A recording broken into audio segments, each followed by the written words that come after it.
On October 21st, 1989, the television program Garfield and Friends aired the episode Main Course, a story in which John Arbuckle decides to keep a lobster as a pet. 9 years later, on November 22nd, 1998, The Simpsons aired the episode Lisa Gets an A. It features a B-plot in which Homer Simpson decides to keep a lobster as a pet. Curiously, both of these episodes were produced by the animation studio Film Roman. The same studio worked on two different programs featuring stories about beloved pet lobsters. Furthermore, the Simpsons writers were most certainly aware of Garfield and Friends. 3 years prior, they did a joke directly referencing the show. Is this just a coincidence? Could two different writing teams dream up the same comedic premise? The question is, how different are these two stories about pet lobsters? Did The Simpsons do it, or was it Garfield and Friends the entire time? If we're going to get to the bottom of this very serious issue, we need a rundown of how these two stories went, their similarities, as well as where things diverge. For example, both lobster stories start out with different inciting incidents and different character motivations. In the Garfield episode, John gets a live lobster in the mail from a relative, whereas Homer buys a small one in a scheme to save money. Homer's going to raise the lobster for a while to fatten it up, whereas John is presumably going to cook it right away. John doesn't even realize it was alive at first. The Garfield episode fast forwards straight to this scene in the Simpsons version, where it's time to dump it into the boiling water. Garfield and Friends takes a more playful approach, where the lobster is fighting back and Garfield swashbuckles it toward its boiling doom. Garfield, similar to Homer, ends up feeling bad, declaring, "What a way to go," and saying he's not doing John's dirty work. However, John, unlike Marge, also chickens out from killing it, saying he can't go through with it.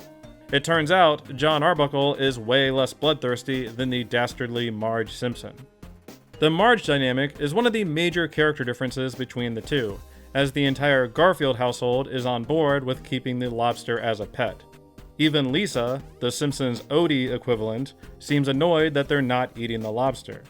After this point, both episodes enter the frolicking with a pet lobster phase. In the Garfield episode, they name the lobster Therm and sing a song about having a lobster around the house. Both stories feature the characters finding a tub for it to live in, figuring out what it should eat, and taking it for a walk. I think even the biggest lobster skeptics would agree that these moments are pretty dang similar. It's worth noting that some of the joyful lobster frolicking in the Simpsons episode happens before the boiling scene, whereas Garfield does it in one song montage.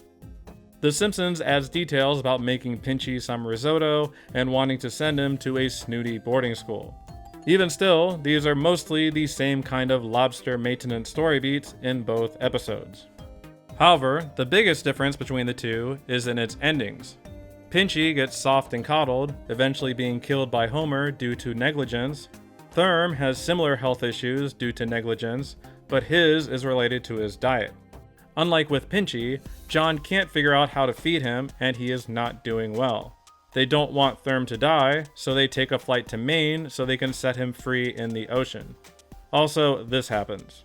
Curiously, this rather unique and unknown shirt pattern also appears in two Simpsons episodes, further tying the Simpsons and Garfield's universes together. Anyway, they release Therm into the ocean, and he swims away happily. Garfield and John get the satisfaction of saving an animal, and Homer gets the satisfaction of a lobster meal. It's somewhat surprising how the kids-oriented show, Garfield and Friends, ends up taking the more down-to-earth approach with its story direction. It's certainly much more cartoony, with the wacky lobster fights and whatnot, but the story takes the rational approach that doing all of this is probably going to kill it. No, you cannot feed it bacon and eggs and sausage links. Think of its cholesterol. This is one of the classic examples, if not the most classic example, of the dramatic difference between a tragedy and a comedy. In a lobster tragedy, the lobster dies. In a lobster comedy, the lobster is set free. Both Homer Simpson and John Arbuckle are incompetent lobster owners in different ways, but their lobster hearts are in the right lobster place. Even Garfield's heart is in the right place, and that dude's killed like 1,000 spiders. Really, it's just Marge, Queen of the Harpies, whose soul is as black as the Ace of Spades, who wants to kill poor defenseless Pinchy. But let's not lose sight of our main goal, as terrible and indefensible Marge's actions are. The question is whether or not Garfield and Friends beat The Simpsons to the punch, and if there truly is a problem with Pinchy. Both stories certainly feature the core premise of a man unwilling to kill a lobster and deciding to keep it as a pet. And both stories feature many of the same lobster maintenance activities and lobster frolicking. However, the personalities of the lobsters are quite different, the endings go in dramatically different directions, and the Garfield episode lacks the character dynamic of Marge, Queen of the Harpies. Therefore, on my patented 1 to 5 butter scale, with a score of 1 denoting completely different stories, and 5 being a total ripoff, I will give this case a score of 2 butters.